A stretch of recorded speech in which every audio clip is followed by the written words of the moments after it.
Hello दोस्तों, मैं doctor Munish Beniwal स्वागत करती हूँ आप सभी का हमारे यूट्यूब चैनल इंस्टाग्रिड में। आशा करती हूँ आप सभी मेरे वीडियोस को लगातार देख रहे हैं और अपने कॉम्पिटिटिव एग्जाम्स की प्रिपरेशन भी अच्छे से कर रहे हैं। अगर अभी तक आपने मेरे चैनल को सब्सक्राइब नहीं किया है तो इसे सब्सक्राइब जरूर करें। और current affair daily dose series में आज हम डिस्कस करेंगे 4 जून 2020 के टॉपिक्स को। करंट अफेयर टुडे में हमारा आज का पहला क्वेश्चन है, वर्ल्ड बाईसाइकिल डे यानी विश्व साइकिल दिवस किस दिन मनाया जाता है? इसका सही आंसर है 3 जून।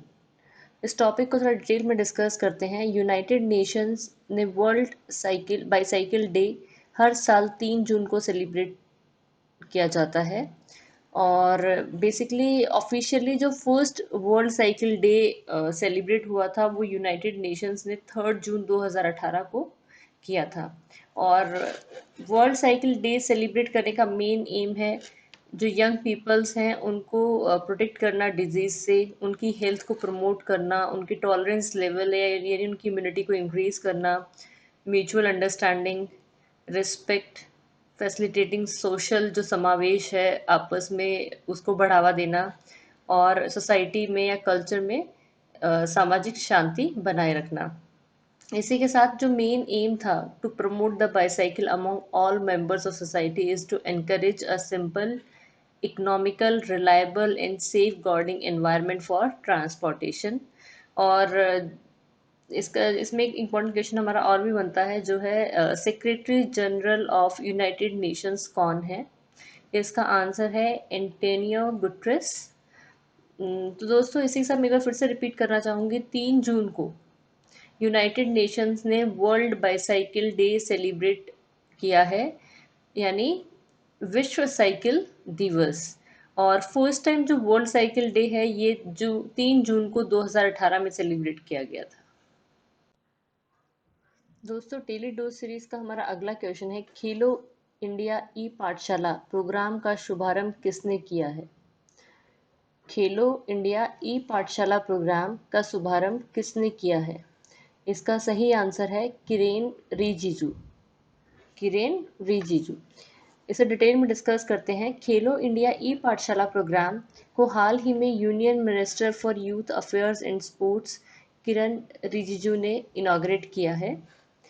खेलो इंडिया ई पाठशाला प्रोग्राम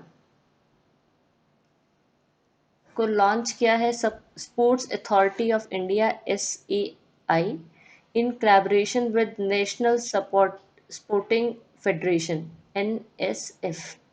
और बेसिकली जो ये प्रोग्राम है ये इंडिया का पहला ऐसा प्रोग्राम है जो national level open online coaching और एजुकेशन प्रोग्राम्स प्रोवाइड करेगा जो नए उभरते एथलीट्स हैं all over across the India. और इस प्रोग्राम के ड्यूरिंग जितने भी सीनियर एथलीट्स हैं या सीनियर कोच हैं वो कैसे जो स्टार्टिंग एथलीट्स हैं कैसे अपनी स्किल्स को इम्प्रूव करें, उनको नए मॉडल्स के थ्रू टीच करेंगे, उनकी टेक्निकल स्किल्स को इम्प्रूव करने में हेल्प करेंगे। तो ये जो प्रोग्राम है इसका नाम है खेलो इंडिया ई पाठशाला प्रोग्राम, जिसे हाल ही में union minister for youth affair and sports Kiran Rijiju ने इनॉग्रेट किया है। आज का हमारा अगला क्वेश्चन है, अल्ट्रा स्वच्छ डिसइंफेक्शन यूनिट किसने डेवलप की है? अल्ट्रा स्वच्छ डिसइंफेक्टेंट यूनिट किसने डेवलप की है? इसका सही आंसर है DRDO। क्या है इसका सही answer? DRDO, defence research and development organisation. हाल ही में अल्ट्रा स्वच्छ नामक एक डिसइंफेक्शन यूनिट डेवलप की है जो कि DRDO यानी defence research and development organisation ने की है। और ये जो अल्ट्रा स्वच्छ यूनिट है ये बेसिकली डिसइंफेक्ट करेगी यानी कीटाणु रहित करेगी वाइड रेंज ऑफ मटेरियल्स, जिसके अंदर आते हैं आपके इलेक्ट्रॉनिक्स आइटम्स, फैब्रिक्स हो गए, पर्सनल प्रोटेक्टिव इक्विपमेंट्स हो गए। और दूसरा जो अल्ट्रा स्वच्छ ये जो यूनिट बनाई है ये बेसिकली डेवलप करी है in compliance with international standards for industrial occupational personal and environmental safety. इन सभी इसके जो जितने भी इसके स्टैंडर्ड्स हैं उन सबको मद्देनजर रखते हुए अल्ट्रा स्वच्छ यूनिट का निर्माण किया गया है। It would be available in two variants, originated space and Trinetra technology. और बेसिकली जो ऑर्जिनेटेड स्पेस टेक्नोलॉजी है वो यूज़ करती है एडवांस ऑक्सीडेटिव प्रोसेस को टू डिसइंफेक्टेंट प्रोसेस यानी कीटाणु रहित करने के लिए। और इसी टॉपिक से हमारे कुछ और क्वेश्चंस बनते हैं, जैसे chairman of defence research and development organisation कौन है? इसका सही आंसर है G Satish Reddy. G Satish Reddy chairman हैं defence research and development organisation के। सेकंड आता है defence research and development organisation का हेडक्वार्टर कहाँ स्थित है? इसका सही आंसर है न्यू दिल्ली। तो दोस्तों हाल ही में डीआरडीओ ने एक डिसइंफेक्शन यूनिट बनाई है, उसका क्या नाम है ये आप लोगों को याद होना चाहिए। उसका नाम है अल्ट्रा स्वच्छ। अल्ट्रा स्वच्छ। दोस्तों हमारा आज का अगला क्वेश्चन है, हाल ही में पूर्व केंद्रीय मंत्री और सामाजिक कार्यकर्ता पी नामग्याल का निधन हो गया है। और इसी टॉपिक को हम थोड़ा सा डिटेल में डिस्कस करते हैं। सबसे पहले हमारा आज का क्वेश्चन है, हाल ही में पी नामग्याल का निधन हो गया है, उनका संबंध किस क्षेत्र से है? उनका संबंध है राजनीतिक और social worker. Former union minister and three time Congress MP from Ladakh P Namgyal का हाल ही में निधन हो गया है। और उन्होंने सर्व किया है as a minister of state for parliamentary affairs, surface transport and chemical and petrochemicals. इसके साथ साथ वो एक फेमस सोशल वर्कर भी रहे हैं। और उन्होंने as a vice president of the Pradesh Congress committee भी कार्यरत रहे हैं। P Namgyal was a member of the Jammu and Kashmir legislative council from 1960 से लेके 1973 तक। और उसके बाद में उनका कार्यकाल रहा है 1974 से लेके 1980 तक। और बाद में उन्होंने सर्व किया है as a union deputy minister in the central government from 1988 से 1989 तक।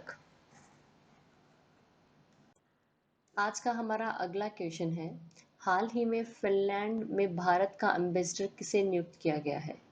इसका सही आंसर है रवीश कुमार। हाल ही में रवीश कुमार को अपॉइंट किया गया है as a next ambassador of India to Finland. और रवीश कुमार प्रेजेंटली सर्विंग थे as a joint secretary in the ministry. और he is an IFS officer of 1995 batch. Ravish Kumar ने रिप्लेस किया है वानी राव को, जो रवीश कुमार से पहले ambassador of India to Finland थी। और उन्होंने अपना charge as a ambassador of India to Finland संभाला था 25 जुलाई 2017 को। इसी के साथ इस टॉपिक से हमारे कुछ और इम्पोर्टेंट क्वेश्चंस बनते हैं, जैसे प्राइम मिनिस्टर ऑफ फिनलैंड कौन है? इसका सही आंसर है सना मारिन। दूसरा क्वेश्चन है, कैपिटल ऑफ फिनलैंड क्या है? इसका सही आंसर है हेलसिंकी। तो दोस्तों हाल ही में रवीश कुमार ने ज्वाइन किया है, रवीश कुमार अपॉइंट हुए हैं as a ambassador of India to Finland. Current affair daily dose series का हमारा अगला क्वेश्चन है, हाल ही में यूके में भारत के अगले हाई कमिश्नर कौन नियुक्त किए गए हैं? इसका सही आंसर है गायत्री कुमार। हाल ही में गायत्री कुमार को अपॉइंट किया गया है as a next high commissioner of India to the to the United Kingdoms. और presently she was serving as a ambassador of India to the kingdom of Belgium. Belgium के लक्समबर्ग के grand duchy and European Union में वो as a ambassador of India कार्यरत थी। गायत्री कुमार एक IFS officer हैं 1986 batch की। और ये रिप्लेस करेंगी रुचि घनश्याम को as a next high commissioner of India to the United Kingdom. आज का हमारा अगला क्वेश्चन है, हाल ही में कुवैत में भारत के अगले एम्बेसडर कौन नियुक्त किए गए हैं? इसका सही आंसर है सीबी जॉर्ज। क्या है इसका सही आंसर? CB George. दोस्तों, हाल ही में सीबी जॉर्ज को अपॉइंट किया गया है as a next ambassador of India to the state of Kuwait, और he was presently serving as ambassador of India to Switzerland. और सीबी जॉर्ज जो है ये एक आईएफएस ऑफिसर है 1993 बैच के। सीबी जॉर्ज रिप्लेस करेंगे के जीवा सागर को as a next ambassador of India to the state of Kuwait. और के जीवा सागर ने अपना as a ambassador of India का charge, ambassador of India to the state of Kuwait का चार्ज जनवरी 2018 में संभाला था। करंट अफेयर टुडे का हमारा आज का अगला क्वेश्चन है, हाल ही में पापुआ न्यू गिनी में भारत के अगले हाई कमिश्नर कौन नियुक्त किए गए हैं? इसका सही आंसर है सुशील कुमार सिंघल। हाल ही में सुशील कुमार सिंघल जी की appointment as a next high commissioner of India to the independent state of Papua Papua New Guinea हुई है। और he is presently serving as a joint secretary in the Ministry of External Affairs। मतलब वह वर्तमान में विदेश मंत्रालय में संयुक्त सचिव के रूप में कार्यरत है। सुशील कुमार सिंघल ने रिप्लेस किया है विजय कुमार को as the next high commissioner of India to the independent state of Papua New Guinea. हमारा अगला क्वेश्चन है, हाल ही में जयंती लाल नानोमा का निधन हो गया है, उनका संबंध किस खेल से है? इसका सही आंसर है आर्चरी।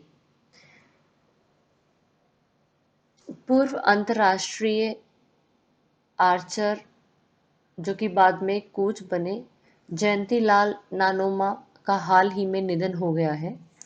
और इन्होंने एशियन कप और एशियन ग्रैंड पिक्स 2000 जो कि 2010 में हुए थे उसमें एज ए इंडिविजुअल और एज ए टीम मेडल प्राप्त किए हैं। और जयंतीलाल नानोमा को Maharana Pratap state sports award से भी सम्मानित किया गया था। और at the present he was serving as an district sports officer in Dungarpur. आज का हमारा अगला क्वेश्चन है, हाल ही में मूडीज इन्वेस्टर सर्विस के अनुसार सॉवरेन रेटिंग ऑफ इंडिया क्या है? इसका सही आंसर है BAA3 बार 3।